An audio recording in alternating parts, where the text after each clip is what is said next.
Assalamualaikum warahmatullahi wabarakatuh. Halo semuanya, perkenalkan nama saya Yuli Haditantari dengan NIM E1R02310029 dari kelas 5D, Pendidikan Matematika, Fakultas Keguruan dan Ilmu Pendidikan.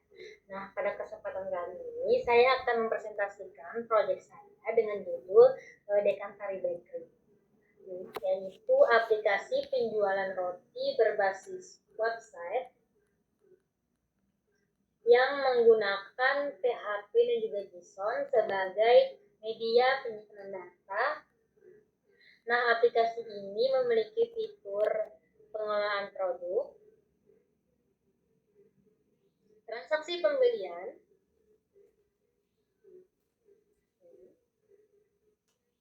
tampilan grafik,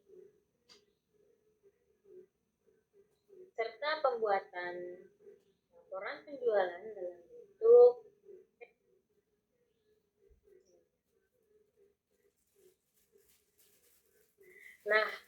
langsung saja. Pada tampilan utama ini, kita bisa melihat bahwa aplikasi saya ini terdiri dari dua bagian utama, yaitu menu sebelah kiri ada dan di sebelah kanan. Nah, menu di sebelah kiri ini saya buat menggunakan teks details dan summary di file H2PHP yang saya beri nama H2PHP. Sedangkan untuk kontennya ini dipanggil secara dinamis melalui file utama. Kebetulan untuk file utama saya beri nama XXX-PHP. Nah, untuk di bagian menu ada dua grup utama, yaitu ada dashboard dan juga ada produk. Nah, dashboard ini berisi menu home dan statistik penjualan, dan untuk produk yaitu berisi daftar produk serta kelola produk. Jadi setiap saya klik menu ini, nah kontennya itu tampil di sisi kanan, akan berubah sesuai dengan file yang dipanggil di dalam PHP. Coba kita ke CSS-nya. Terus semua file-file itu saya beri nama XXX. Namanya mana? Nah, ini adalah file XXPHP saya yang bisa dikatakan sebagai jantung aplikasi, yang dimana di dalamnya itu terdapat fungsi konten string yang bertugas memanggil file konten berdasarkan parameter yang diterima dari melalui URL-nya. Misalnya jika ini string A bernilai home, maka dia akan memanggil file dashboard PHP. Nah, jika list, maka akan memanggil list bakery PHP. Nah, file dash home list bakery di setup ini saya buat di file yang berbeda. Jadi untuk XXX ini kan jantung aplikasinya, jadi saya tinggal memanggil mereka melalui include dir. Jadi string ahome include dir file yang akan dipanggil untuk home itu sendiri. Kan di start itu kan saya ganti namanya kan menjadi kelola produk, grafik penjualan. Nah, jadi saya tinggal panggil include dir untuk taruh di situ. Jadi di start tadi, di home, di grafik penjualan, kelola produk itu isinya file-file yang saya panggil melalui include dir di file yang utama saya itu XXX ya.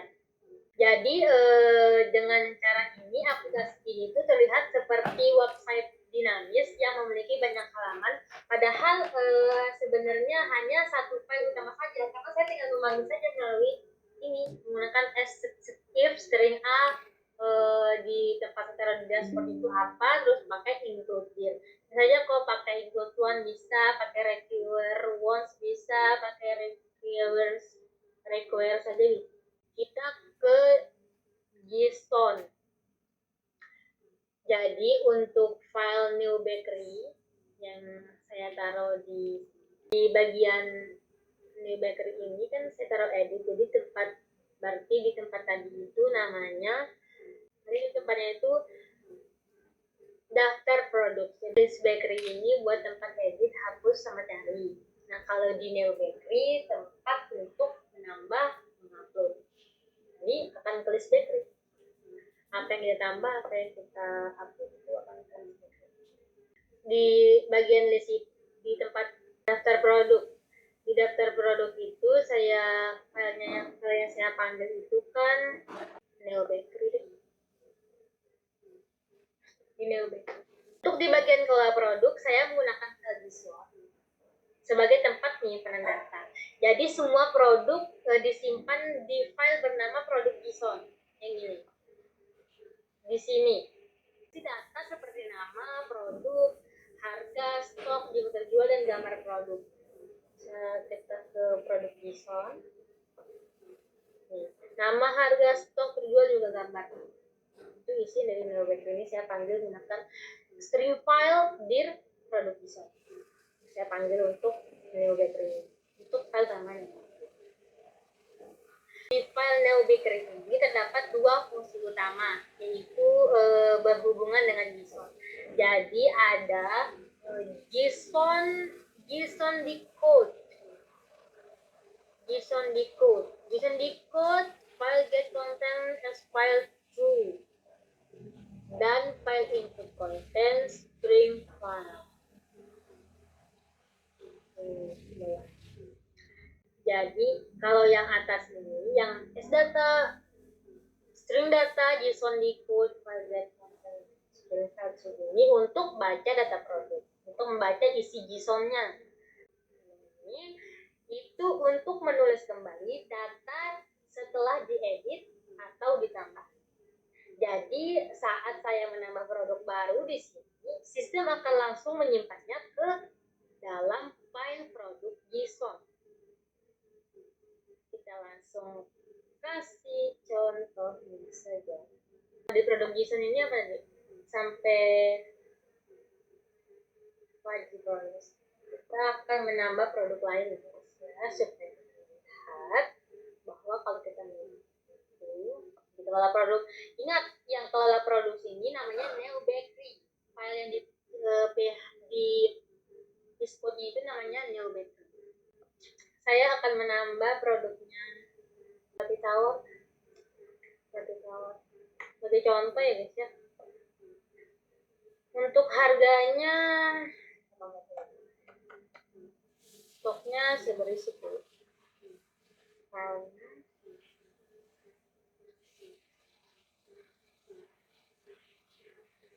Roti ini saya kue kering aja dia.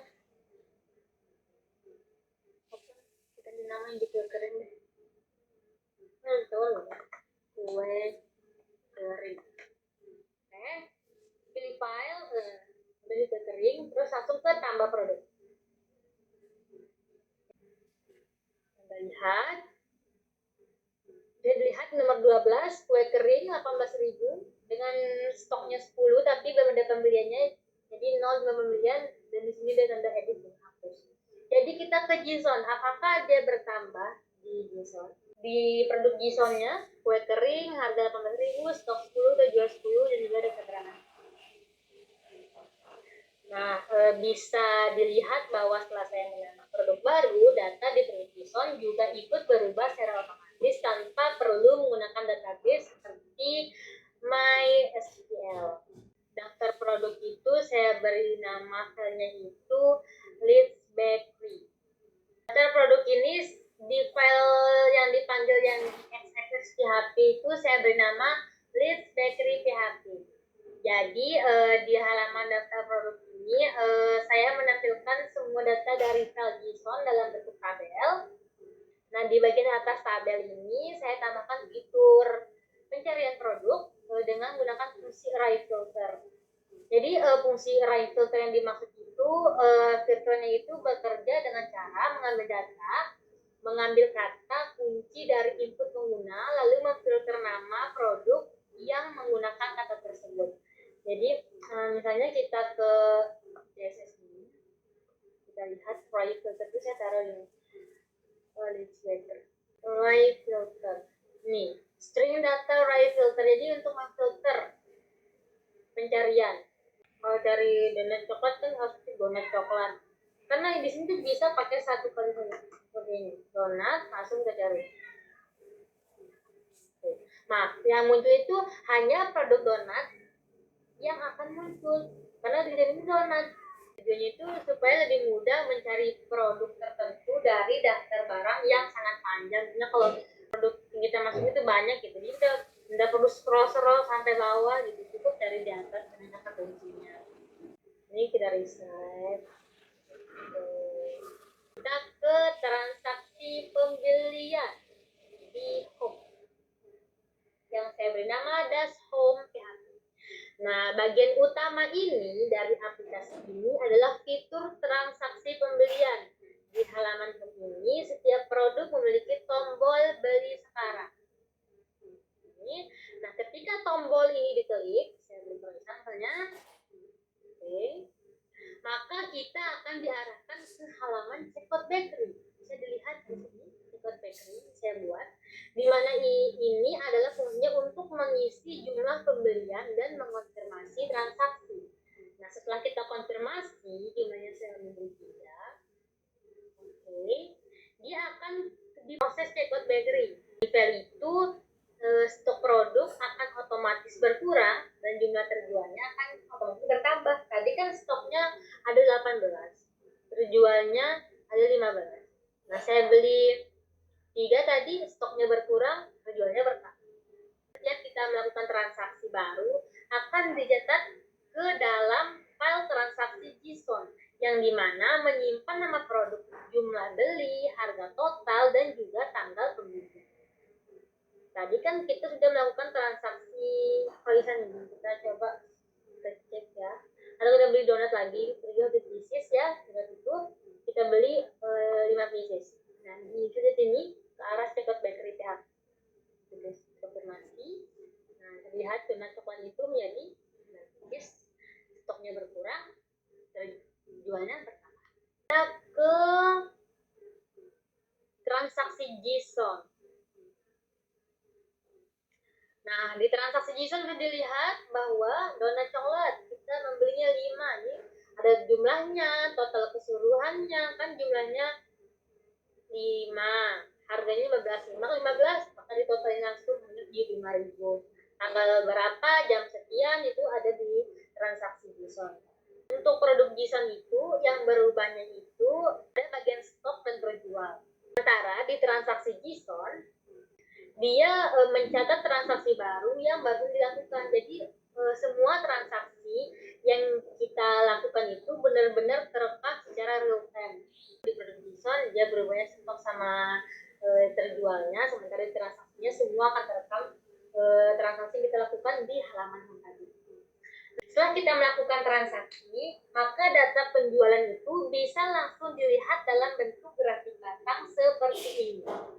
Grafik ini itu saya buat menggunakan Chart.js dan sumber datanya itu langsung diambil dari file produk JSON, yang dimana sumbu X-nya itu, yang ini itu menampilkan nama produk. Nah, untuk sumbu Y-nya itu menampilkan jumlah terjual. Grafik ini itu otomatis akan berubah setiap kali terjadi transaksi baru. Jadi di sini juga saya menambahkan lebih dari 3 warna, dimana untuk membedakan setiap batang grafik agar lebih menarik secara visual. Misalnya itu kita dilihat kue kering ini kita kosong kan ya, nggak ada yang beli transaksinya, lalu kita lakukan transaksi sekarang. Kita akan membeli kue kering supaya apakah dia terhubung dengan grafik tadi. Kita akan mengecek. Membeli sebanyak 10 pieces. Konversi pembelian bisa dilihat teman-teman, untuk kue keringnya stoknya akan habis karena itu 10 pieces. Lalu kita akan mengecek di grafik produk. Konversi, yap, kue kering jumlah terjual sebanyak 10 pieces. Tadi kan kue kering itu stoknya habis kan? Habis. Jadi kita bisa mengedit di sini. Dia otomatis ke pola proses. Jadi kita menambah stoknya menjadi 20 piece. Simpan perubahan.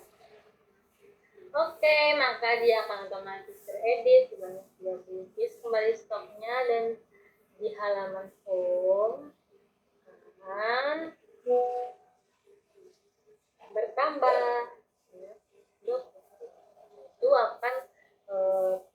juga di produk Bison. Makanya kita akan menghapus roti gandum, kita hapus. Maka di itu dia tidak ada roti gandum. Terus juga di grafik dia juga tidak ada roti gandum. Fitur terakhir dari aplikasi saya ini adalah pembuatan laporan penjumlahan dalam format PDF. Jadi laporan ini dibuat menggunakan library PDF yang membaca data langsung dari file transaksi Bison. Jadi kita ke CSS-nya saya. Jadi saya menaruhnya itu di sini. Ini dia, yang bagian sini. Untuk laporan transaksi penjualan keseluruhan. Jadi di dalam laporan ini setiap transaksi ditampilkan dalam bentuk tabel yang diberi nama produk, harga, jumlah beli, harga, dan juga tanggal transaksi yang seperti yang ada di transaksi Bison ini. Seperti di sini tuh. Di sini di bagian akhir akan terdapat total keseluruhan penjualan. Tadi kan saya perlihatkan ini unduh laporan. Jadi pada tanggal berapa, jam berapa saya membeli produk tersebut, maka dia akan langsung masuk beserta dengan total keseluruhan. Rekap penjualan harian atau bulanan itu secara otomatis akan berada di sini. Ini pengguna fitur laporan PDF di HP. Demikian presentasi saya mengenai aplikasi BKKI ini. Aplikasi ini berhasil mengimplementasikan konsep manajemen data berbasis Bison tanpa database melalui dan juga memiliki fitur produk, transaksi penjualan,